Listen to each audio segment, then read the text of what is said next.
Today's case takes us to Kitengela, a once sleepy town that was exposed into one of Kenya's most contested real estate frontiers. Just 30 kilometers south of Nairobi, its landscape has shifted from vast Maasai grazing plains to a chaotic patchwork of gated estates, half-built apartments, dusty plots for sale, and a neon-lit boda stands. Investors and young families flock here for cheaper land, rapid growth, and a taste of suburban ambition. Even as a hurried development strained roads, schools, and water supplies, titles, disputes, forged documents, and tough war lags behind for sale signs on every corner. And here is where Lawrence Githinji Magondu will meet his tragic demise.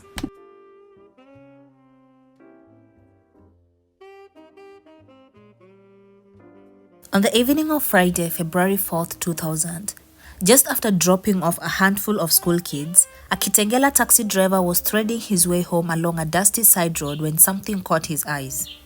A pair of feet jutting from the scrub. With the children safely returned, he eased to a stop and edged closer, heart pounding. There, half hidden in the thorn bushes, lay the still form of an adult man, hands bound tightly behind him with coarse sisal rope. His face was a map of violence, cheekbones cracked, skin bruised and dark, and a rugged wound cleaved across his skull. Without hesitation, the driver raced to Kitengela police station to report the grisly discovery, a scene so savage it screamed of cold-blooded betrayal. Before his untimely death, Lawrence Githinji Magondu wore hats with equal passion, that of a dedicated educator and a savvy land agent. Born in Nairobi to schoolteacher parents, he inherited the commitment to community upliftment. After earning a Bachelor of Education from the University of Nairobi, he spent the 1980s and early 1990s in the classroom, teaching geography and economics at a local secondary school. His clear explanations and genuine care for students saw him promoted to head teacher by 1992, a role in which he transformed a struggling public school into a center of academic excellence, improving exam pass rates by 40% in just 3 years. Yet, Magondu's fascination with Kenya's landscape stretched beyond textbook maps. He believed in connecting theoretical knowledge with real-world impact. On weekends, he led field trips to regional parks, showing pupils how soil composition, water resources, and human settlement patterns intertwine. Fellow teachers recall his motivational pep talks, "Know your land and you'll know yourself." That inspired many to pursue careers in surveying, urban planning, and environmental science. Born and raised in a modest Nairobi neighborhood, Magondu combined a strong work ethic with an innate understanding of Kenya's shifting property landscape. Early in his career, he apprenticed under a veteran surveyor, learning to read topographical maps, verifying land titles, and navigate the often complex web of local regulations. This hands-on training formed the bedrock of his reputation, a land agent who did not merely broker deals, but knew every contour, boundary, and access roads of the parcels he handled.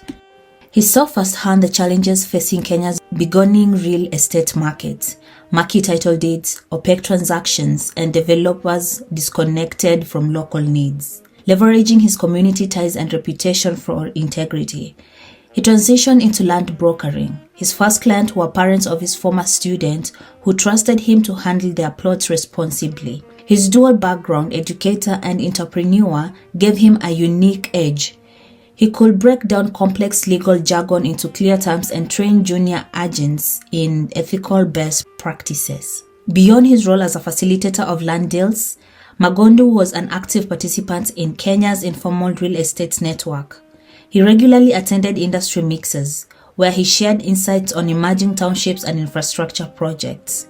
He also mentored junior agents, assisting they learn the practical skills of fencing, surveying, and contract drafting before focusing solely on commissions.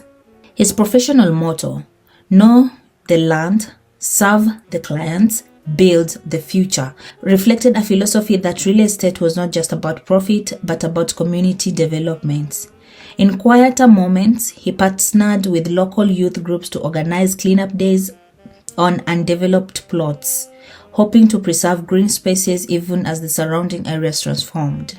Focusing on Kitengela, a hotspot for Nairobi urban spillover, Magondu quickly built a niche. He personally surveyed plots, verified titles through county offices, and convened village elders to clear boundary disputes. Clients appreciated his transparency. He flagged any pending easements or disputed margins rather than sweeping them under the rug. Within 5 years, he was brokering high-value deals for both domestic investors and international developers. Still, he never lost his teachers' hearts. He continued mentoring young agents, hosting monthly workshops on land ethics and market analysis. On the personal front, Magondu was a devoted family man. Married with 3 young children, he balanced his demanding schedule by blocking off weekends for church, family dinners, and neighborhood soccer matches. Friends described him as warm and approachable. Despite his success, he never lost touch with his roots.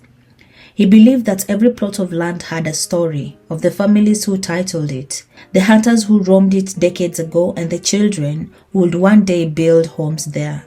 This respect for history, combined with a forward-looking vision of Kenya's development, made him a unique figure in an industry often driven by short-term gains.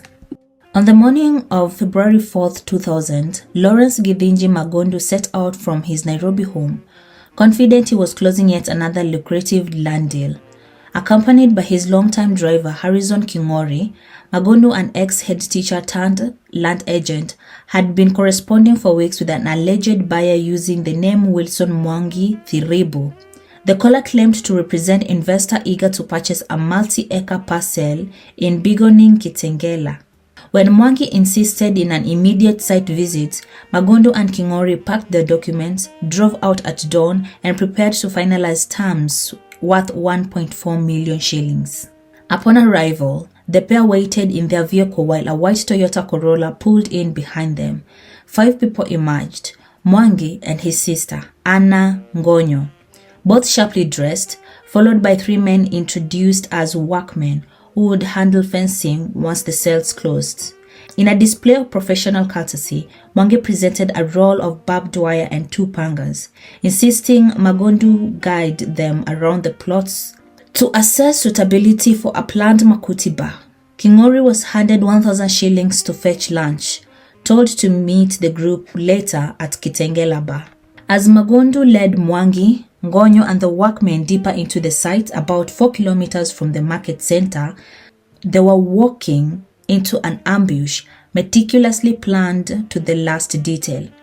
Unbeknownst to Magondu, the fencing materials had been chosen deliberately as murder weapons. At a secluded clearing overlooking Nairobi National Park, the assailant sprang their trap. Several men emerged from hiding, seized Magondu, and beat him mercilessly with the heavy pangas and barbed wire stakes they had earlier displayed as tools of commerce. Meanwhile, King'ori arrived at the bar only to realize something was amiss. He watched as the Corolla sped past without stopping for lunch, then received instruction from the so-called workmen to follow at high speed, under the pretense of inspecting another plot. Sensing danger, King'ori slowed down, but was eventually forced off the road, dragged from his vehicle, and beaten at the same point where Magondu met his end. Miraculously, he survived, rescued by a passing motorist who heard his cries and alerted at the river police. Later that evening, Magondu's body was discovered dumped at Kitengela, his hand bound tightly with sisal rope. A postmortem conducted on February 8, 2000 by Dr. Alex Olumbe concluded that death resulted from blunt force trauma to the head inflicted by the fencing stake, and that the bound hands and missing shoes indicated deliberate humiliation and forced disappearance tactics. The brutality of the crime scene spoke to a deep-seated vendetta, not merely a robbery gone wrong. Investigators, piecing together phone records and King'ori's harrowing testimony, quickly zeroed in on Mwangi Thiribu and his sister, Ngonyo. They also uncovered the involvement of Elizabeth Gitiri, Rose Njoki, and a network of accomplices who had orchestrated every facet of the plot, from the forged identity to the weapon procurement.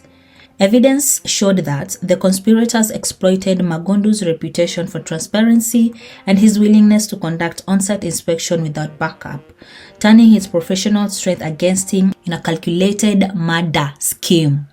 By March 2003, 8 individuals were formally charged with Magondu's murder. The trial revealed chilling details. Recorded calls arranging the meeting, forensic testimony tracing the unique rope fibers to the binding of Magondu's wrist, and King'ore's identification of at least 2 assailants. The High Court found the evidence overwhelming. Handing down death sentence to 7 convicts and life imprisonment for Anna spared capital punishment due to her pregnancy during the trial. Former Lands Commissioner Wilson Gachanja and 3 others were acquitted for lack of direct evidence. The legal pursuit of justice in the matter of Lawrence Githinji Magondu was defined by a meticulous unraveling of a cold-blooded conspiracy that transformed what should have been a routine land transaction into a calculated execution, and it is this relentless, single-threaded narrative, woven from harrowing eyewitnesses' testimony, incontrovertible forensic science, and damning telecommunication data that ultimately secured the conviction of the perpetrators. From the moment Magondu's loyal driver Harrison King'ore was rescued from a near-fatal beating and delivered to police custody, his detailed recollection of the ambush provided the foundation for investigators to reconstruct the fatal morning of February 4, 2000. King'ore described waiting in the white Toyota Corolla while the purported buyer Wilson Mwangi, his sister Anna Ngonyo, and 3 accomplices presented fencing materials as tools of legitimate land development deal, only to spring a violent trap in a secluded clearing on the edge of Kitengela. King'ore's identification of the assailants down to Anna Ngonyo, distinctive green scarf, and the precise layout of the killer's hiding spots anchored the prosecution narrative and demonstrated beyond doubt that the encounters were pre-arranged, not accidental. Complementing the survivor testimony was the unambiguous forensic pathologist report delivered by Dr. Alex Olumbe, who concluded that Magondu's death was caused by blunt force trauma to the back of his head, consistent with multiple forceful blows from the very fencing stakes displayed at the outset of the meeting. The bound hands, stripped off shoes, and scattered personal effects spoke to a level of premeditation and cruelty that transcended typical land fraud, indicating a desire not merely to murder but to humiliate and erase the man whose integrity and mentorship had become troubling liabilities to his assailants. The prosecution further fortified its case with microscopic fiber analysis that matched sisal strands used to tie Magondu's wrist to rope seized from one of the accused, establishing the tangible link between the crime scene and the defendants, and dispelled any notion of spontaneous violence or mistaken identity. Yet, it was the pattern of phone callings and SIM registration irregularities that truly sealed the case. Call logs recovered by telecommunications experts revealed clutters of brief communications among the conspirators in the 48 hours preceding the murder and a flurry of calls precisely at 7:42 a.m. in the morning at the ambush, mirroring King'ore's timeline. Investigators traced the SIM under a false name, underscoring the length to which the killers had gone to mask their identities and orchestrate every step of the plan. Facing this triad of independent yet mutually reinforcing evidence, the defense attempted to sow doubt, challenging King'ore's ability to accurately identify his attackers in dim lights, questioning the chain of custody from the rope evidence and arguing that proximity in phone records did not equate to presence at the crime scene. But each argument faltered in the face of the prosecution's cohesive, multidisciplinary approach. When Justice Kaplana Riwal delivered her verdict in March 2003, she denounced the murder as cold, calculated, and merciless, finding 7 of the accused, among them Elizabeth Githiri, Rose Njoki, and Peter Thiribu, guilty of premeditated murder and sentencing them to death, while granting Anna Ngonyo life imprisonment in recognition of her pregnancy during the trial, thereby sparing her the gallows. Four additional defendants, including former Lands Commissioner Wilson Gachanja, were acquitted for lack of direct evidence. Though the shadow of suspicion remained, their exoneration, a reminder of judiciary's strict adherence to proof beyond the reasonable doubt, did nothing to diminish the case's impact on Kenya's legal precedents. In May 2011, the Court of Appeal affirmed the conviction and sentences, upholding the admissibility of telecommunication records and survivor identification testimony as critical pillars in modern conspiracy prosecutions. The Magondu case thus stands as both a store warning to those who would exploit the land market vulnerabilities and a landmark in our jurisprudence, demonstrating how a seamless integration of human witness, forensic science, and digital data can pierce the veil of deception and deliver justice, even when the crime itself was orchestrated with lethal precision. Following the High Court March 2003 verdict, the convicted parties launched a series of appeal and petitions that would test the integrity of prosecution's case, Kenya's approach to capital sentencing in complex conspiracy trials. In May 2011, the Court of Appeal convened to hear challenge brought by 7 of the condemned, among them Elizabeth Githinji, Rose Njoki, and Peter Tiribu, who argued that the trial judge had erred in admitting Harrison King'ori's identification evidence, that the microscopic comparison of sessile fibers lacked sufficient scientific certainty, and that the telecommunications records were improperly authenticated and prejudicial. The appellant maintained that King'ori, subjected to extreme trauma in the pre-dawn light, could not reliably distinguish his assailant, and that the mobile phone logs merely proved proximity rather than participation. In a landmark ruling, the appellate bench upheld the conviction and death sentences, finding that the trial court had exercised due caution in vetting King'ori's credibility and that the forensic chain of custody was unimpeachable. It further held that the telecommunication data, duly certified and corroborated by expert testimony, met the threshold for admissibility and relevance, effectively closing the door on arguments of evidentiary mismanagement. Simultaneous with the appellant's bid, one of the condemned, Anna Ngonyo, filed a petition for presidential commutation of her sentence, invoking Section 373 of the Criminal Procedure Code. Her counsel submitted fresh affidavits from purported alibi witnesses, claiming she had been in Nairobi with foreign visitors at the time of the ambush. The petition characterized the new materials as clear and cogent evidence, warranting a retrial, and underscored concern about potential miscarriage of justice when capital punishment is at stake. The High Court, however, dismissed this argument as an afterthought, noting that the affidavits were executed more than a decade after the event, lacked independent corroboration, and failed to create reasonable doubt given the exhaustive body of evidence already admitted at trial. The court emphasized that the fresh allegations did not undermine the core pillars of prosecution's case: King'ori's first-person testimony, the pathologist's findings of fatal blunt force trauma, and the digitally traced call logs tying the conspirators to the crime scene. Not content with judicial remedies alone, Ngonyo's defense then appealed to the President's Advisory Committee in the prerogative of mercy, petitioning for clemency on humanitarian grounds. During this proceeding, the peculiar circumstances of her pregnancy were on remand in 2002, drew national attention. Judicial officers, intrigued by how a remand could conceive in custody, launched inquiries into prison conjugal protocols. Although the pregnancy spared her from execution, resulting in a life sentence rather than death penalty, it did not convince the committee to intervene.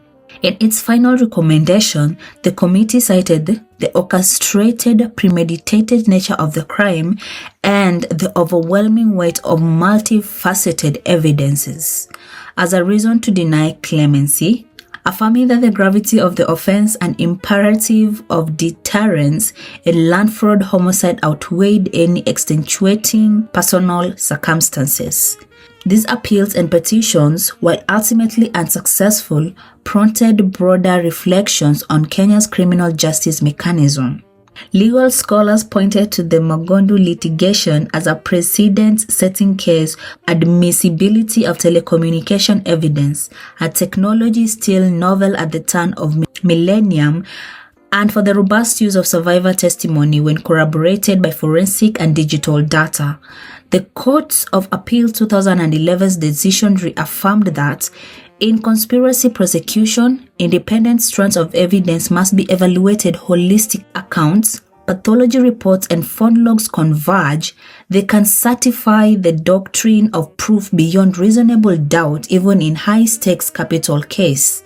At the same time, the repeated petition underscored enduring debates about the finality of death sentences, the threshold for premeditated violence. At the same time, the repeated petition underscored enduring debates about the finality of death sentences, the threshold for introducing fresh evidence long after trial, and the scope of executing clemency in matters involving brutal premeditated violence. In the end, the Magondu's appeal and petition solidified the case's legacy as both a cautionary tale for real estate professionals and a benchmark for modern Kenya jurisprudence as an evidence, procedure, and the death penalty. In the aftermath of Lawrence Githinji's Magondu's murder, a parallel battle unfolded over the administration and succession of estates, underscoring the complexity of Kenya's inheritance law and endurance disputes that can arise when significant land holdings are at stake. Almost immediately after his death in February 2000, Magondu's widow applied for letters of administration to manage his assets, including the multi-acre Kitengela parcel and a residential property in Buruburu, Nairobi. However, in 2002, dissatisfied relatives, particularly Magondu's surviving brother and half-sister, filed succession case number 3120B/2002 in High Court, challenging the property of the grants and alleging that the state administrator has procured the letters through misrepresentation and undue influence. The petitioner argued that key beneficiary had been unjustly omitted, that certain properties' valuations were grossly undervalued, and that the process lacked transparency. They claimed they received no notice for the interstate proceedings and thus had no opportunity to present their own claims. In response, the estate administrator, comprising Magondu's widow and two close business associates, insisted that public notice requirements had been duly met via newspaper publication and that all statutory procedures under the Law of Succession Act were followed. They further contended that the alleged omission stemmed from honest clerical errors rather than fraudulent intent. After protracted pre-trial motions and evidence hearing between 2003 to 2014, the High Court delivered a watershed ruling in 2015 June. Justice Wanjiru Njagi set aside the grant of letters with respect to house number 36 Buruburu Phase 5 on grounds that the estate administrator had indeed failed to notify the petitioners as required by Section 118 of the Law Succession Acts. The court found the sales document for that property to be forged, noting discrepancies in signature analysis and title deed and serial numbers. In a result, the tribunal declared the transfer of Buruburu House null and void, ordering that it be returned to the estates pending a fresh administration process. Following this ruling, efforts to reconstitute the estate's office faltered amid disagreements over valuations and the appointment of an independent administrator. In February 2017, the same High Court revisited the matter after petitioner alleged ongoing procedural lapses. They pointed to the failure of the estate administrators to disclose subsequent land encumbrances and to produce comprehensive asset inventories. Justice Christopher Maina, presiding over the 2017 review, criticized the administrators for lack of conduct and incomplete disclosure, echoing concern about misrepresentation. He ordered the appointment of a neutral public trustee to oversee the remaining estate assets, including the contested Kitengela parcel, and mandated quarterly reporting to the court until final distribution. This successive ruling transformed what began as a criminal tragedy into a protracted civil saga, illustrating how high-value land dispute can persist long after the principal's death. The Magondu succession dispute highlighted several legal takeaways: the necessity of strict compliance with notice and publication requirements, the importance of forensic scrutiny of title deeds, and the court's willingness to intervene where administrators failed to act with full transparency. While some family members eventually received their shares following the 2017 constitution, the overall process spanned more than 15 years, imposing emotional and financial burden on all parties. Today, the estate's central properties remain under the supervision of public trustee, serving as a cautionary example in Kenya's succession law courts and prompting calls for procedural reforms to ensure swifter, more equitable resolution of high-stake inheritance conflicts. Thanks for riding along. Remember, behind every for sale sign, there's a story, so always do your homework before you seal the deal. If you found this deep dive eye-opening, hit the subscribe button, drop a like, and ring the bell so you never miss our next investigation. Stay sharp, stay safe, and see you in the next Dark Echo.